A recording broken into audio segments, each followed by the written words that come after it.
भाई लोकतंत्र में सबको अधिकार है शांतिपूर्वक अपनी बात रखने का। सोनम वांगचुक जी के समर्थन में हम हैं और उनके आमरण अनशन के भी समर्थन में है। सरकार को, खास के मोदी जी को, उनसे बात करनी चाहिए, उनकी बातों को मानना चाहिए। शिक्षा व्यवस्था की बात को हम समझे तो आप बिहार में जब आपने जितने बार आंदोलन किया, कई बार आपको जो है उसकी सफलता बिहार सरकार ने दी है। फिलहाल यदि हम बात करें नीट पेपर लीक के मामले को लेकर के, बिहार में भी काफी इस पर जो है वाद विवाद हुआ था।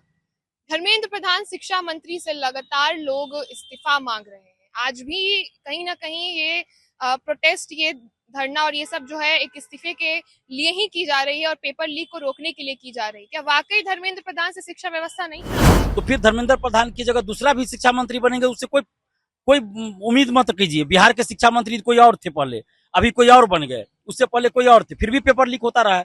धर्मेंद्र प्रधान जी तो बिहार के शिक्षा मंत्री नहीं है। झारखंड में, यूपी में, एमपी में, राजस्थान में सब जगह पेपर लीक हो रहा है, राज्य स्तरीय परीक्षाओं के भी। तो वहां तो धर्मेंद्र प्रधान जी का कोई रोल नहीं है। ये जो पेपर लीक का धांधली सेटिंग से कोई डॉक्टर बनेगा ना, वो कैसा डॉक्टर बनेगा?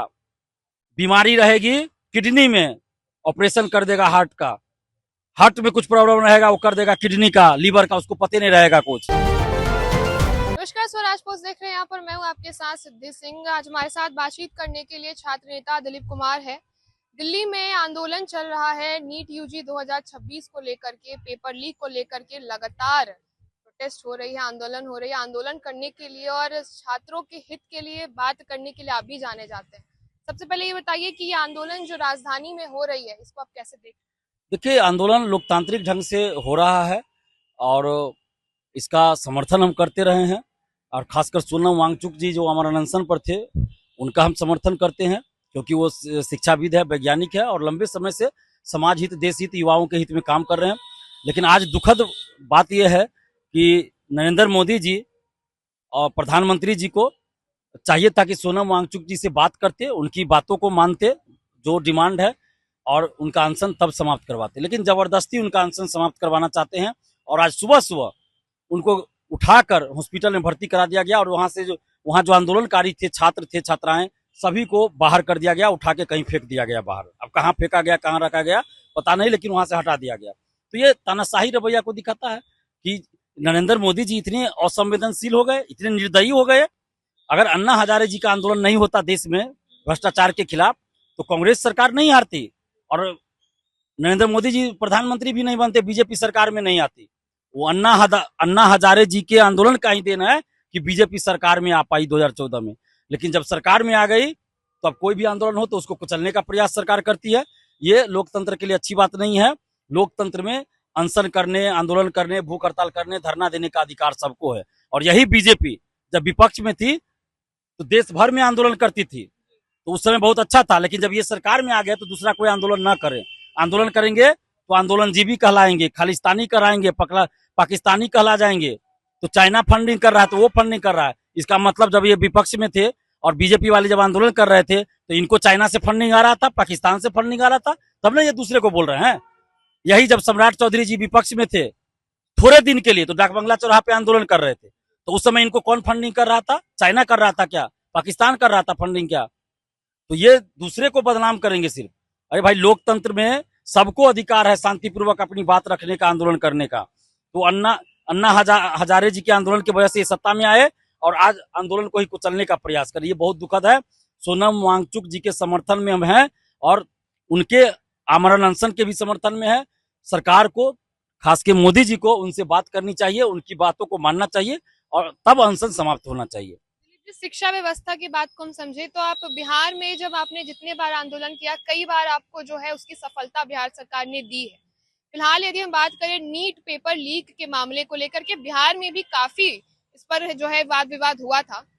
धर्मेंद्र प्रधान शिक्षा मंत्री से लगातार लोग इस्तीफा मांग रहे हैं। आज भी कहीं ना कहीं ये प्रोटेस्ट, ये धरना और ये सब जो है एक इस्तीफे के लिए ही की जा रही है और पेपर लीक को रोकने के लिए की जा रही है। क्या वाकई धर्मेंद्र प्रधान से शिक्षा व्यवस्था नहीं चल रही? देखिए, वो तो फेल्योर है, ये तो सही बात है। शिक्षा व्यवस्था, जब शिक्षा मंत्री हैं और देश भर में शिक्षा व्यवस्था चौपट हो चुकी है, तो उनको तो बने रहने का पद पे कोई अधिकार ही नहीं है, नैतिक अधिकार भी नहीं है। तो उनको तो इस्तीफा दे ही देना चाहिए, क्योंकि यूनिवर्सिटी देखिए, कॉलेजेस देखिए, सब जगह शिक्षा व्यवस्था ध्वस्त हो चुकी है।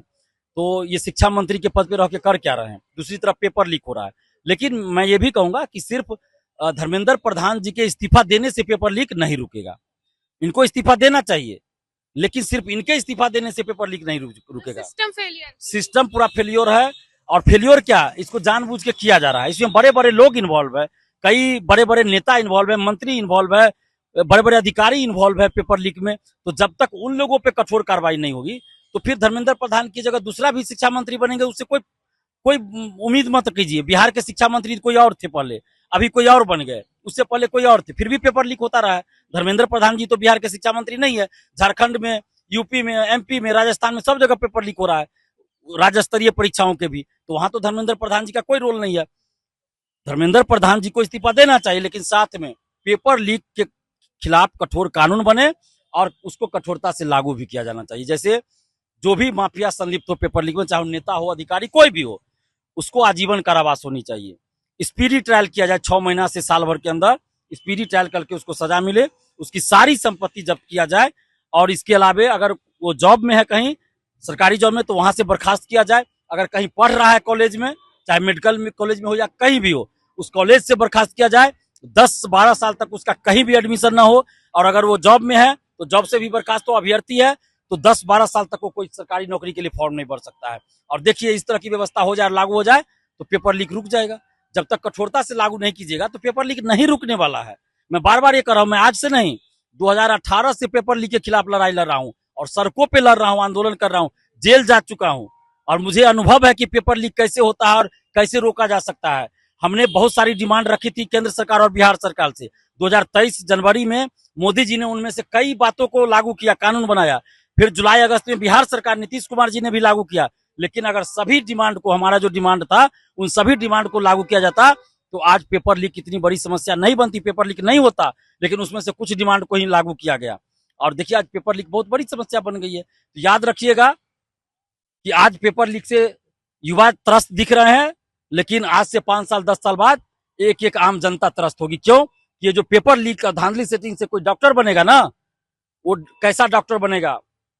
बीमारी रहेगी किडनी में, ऑपरेशन कर देगा हार्ट का, हार्ट में कुछ प्रॉब्लम रहेगा, वो कर देगा किडनी का, लीवर का, उसको पता नहीं रहेगा कुछ। अभी भी देखते हैं ना, कई जगह लापरवाही की बात है कि लापरवाही से, लापरवाही नहीं रहता है, उसको पता नहीं है कुछ। अभी जो कुछ कुछ अखबार में आता है कि लापरवाही से इस महिला की जान चली गई, इसका जान चला गया, तो ये हो गया, लापरवाही नहीं है, वो उसको पता नहीं है कि किडनी कहाँ है, लीवर कहाँ है, तो जान लेगा ही ना। तो इसलिए ये गंभीर समस्या पूरे देश की बनती जा रही है। तो पेपर लीक रोकना सबसे ज्यादा जरूरी है।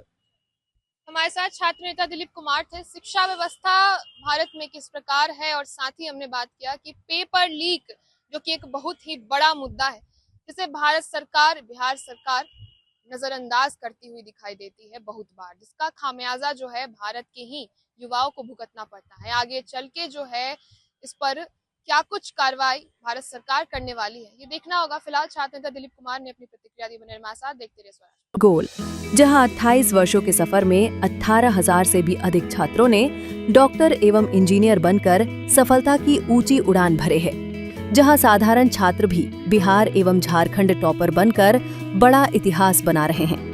दूरदर्शी शिक्षाविद श्री विपिन सिंह के मार्गदर्शन में मेडिकल एवं इंजीनियरिंग के लाखों छात्रों के लिए आशा की किरण के रूप में गोल, द रिजल्ट फैक्ट्री,